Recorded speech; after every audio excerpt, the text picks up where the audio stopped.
Assalamualaikum warahmatullahi wabarakatuh. Salam sejahtera. Selamat berjumpa kembali dalam channel Rudiansa. Pada kesempatan kali ini saya akan menyampaikan terkait dengan perdagangan provinsi-provinsi di Pulau Jawa yang berbasis pada tabel IRIO. Seperti kita ketahui bahwa tabel IRIO ini salah satu keunggulannya adalah memperlihatkan perdagangan antar provinsi atau antar pulau. Dan di website BPS itu disediakan tabel IRIO menurut provinsi dan menurut pulau. Nah, berdasarkan tabel IRIO menurut provinsi, saya mencoba menganalisis bagaimana perdagangan provinsi-provinsi di Pulau Jawa. Baik, pertama adalah saya akan perlihatkan bagaimana potensi sosial ekonomi Indonesia ya hingga saat ini masih bertumpu di Pulau Jawa. Jadi dari luas wilayah Indonesia itu ada 93%-nya berada di luar Jawa dan Jawa hanya 6,75%, ya, di mana provinsi Jawa Timur, Jawa Barat, dan Jawa Tengah memiliki luas yang terbesar di Pulau Jawa.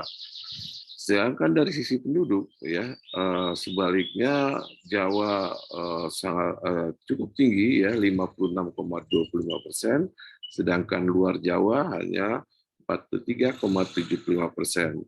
Dan penduduk tertinggi itu ada di Jawa Barat, Jawa Timur, dan Jawa Tengah, ya.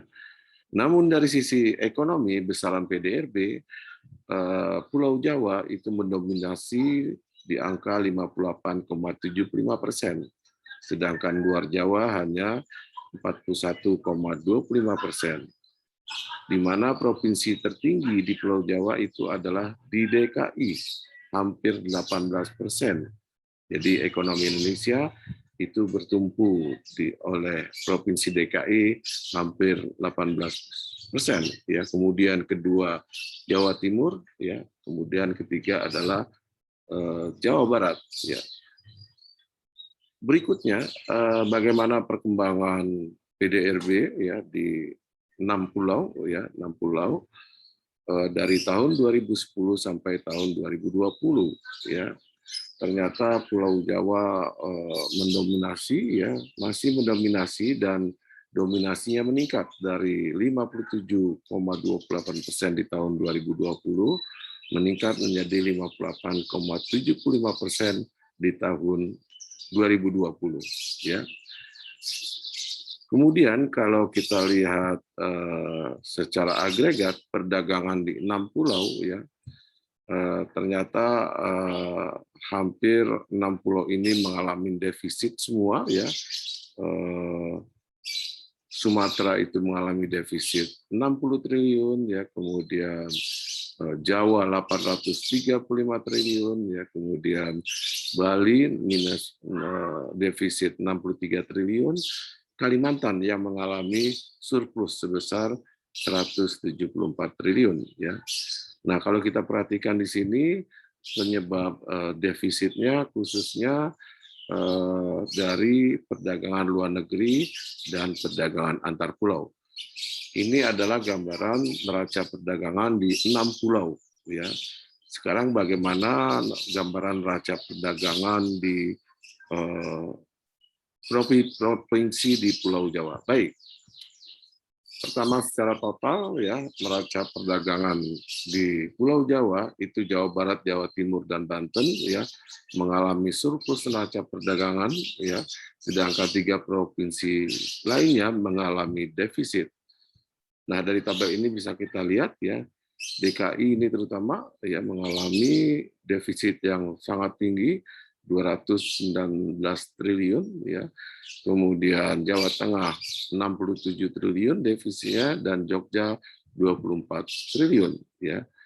Sedangkan Jawa Barat mengalami surplus 246 triliun, kemudian Jawa Timur surplus 199 triliun, dan Banten surplus 26 triliun, ya. Jadi DKI ini terutama disebabkan impor, ya, yang cukup tinggi sebesar 1.300 72 triliun. Nah, dari gambar ini tampak jelas ya bahwa provinsi-provinsi yang mengalami defisit itu DKI Jakarta, Jawa Tengah, Yogyakarta, sedangkan provinsi lainnya mengalami surplus ya. Berikutnya akan kita lihat menurut perdagangan luar negeri dan menurut perdagangan antar pulau.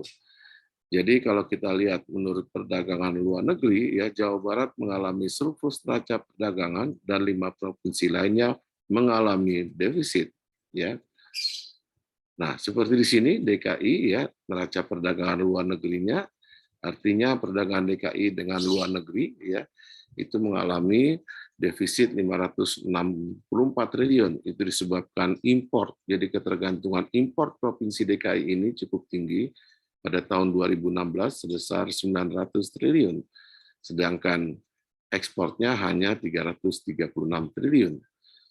Sedangkan Jawa Barat kebalikannya ekspornya tinggi ya 359 triliun, sedangkan importnya hanya 195 triliun, sehingga mengalami surplus sebesar 164 triliun pada tahun 2016. Kemudian Jawa Tengah ya ini juga mengalami defisit 73 triliun karena importnya cukup tinggi 165 triliun. Demikian juga Jogja mengalami defisit 2 triliun, Jawa Timur mengalami defisit 35 triliun dan Banten mengalami defisit 98 triliun ya. Nah, ini dari tabel tadi kalau kita buat grafik ya. Di sini nampak semuanya provinsi di Jawa ini mengalami defisit, kecuali Jawa Barat ya mengalami surplus sebesar 164 triliun. Ya. Baik, kemudian kita lihat berdasarkan perdagangan antar pulau. Ya. Jadi kalau perdagangan antar pulau di sini kita lihat bahwa Yogyakarta yang mengalami defisit neraca perdagangan, ya, sedangkan 5 provinsi lainnya mengalami surplus. Ya. Nah, ini tabel neraca perdagangan 6 provinsi di Jawa ya dengan provinsi 28 provinsi lainnya ya. Nah, di sini DKI ya surplusnya paling besar antar pulaunya, pada sisi lain luar negerinya mengalami defisit yang cukup tinggi ya. Di sini DKI mengalami surplus 345 triliun, Jawa Barat mengalami surplus 82 triliun, perdagangan antar pulaunya, Jawa Tengah surplus 5 triliun, Yogyakarta mengalami defisit 22 triliun. Ya, sedangkan Jawa Timur mengalami surplus 234 triliun. Ya. Banten mengalami surplus 124 triliun.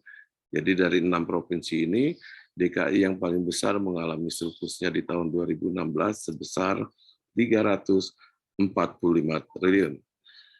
Nah, kalau kita lihat dalam bentuk grafik ya di sini nampak jelas ya ekspor DKI yang antar pulaunya yang cukup tinggi ya, importnya juga tinggi ya, namun masih mengalami surplus ya. Demikian juga Jawa Barat ya, masih mengalami surplus, ekspornya lebih tinggi daripada importnya antar pulau ya. Sedangkan Jawa Tengah hampir sama ya, ekspor importnya antar pulau sehingga surplusnya hanya 5 triliun ya. Jogja ini mengalami defisit 22 triliun karena importnya lebih tinggi daripada ekspornya. Sedangkan Jawa Timur ya ekspor antar pulaunya cukup tinggi ya 744 triliun, importnya 510 sehingga mengalami surplus 234 triliun. Banten ya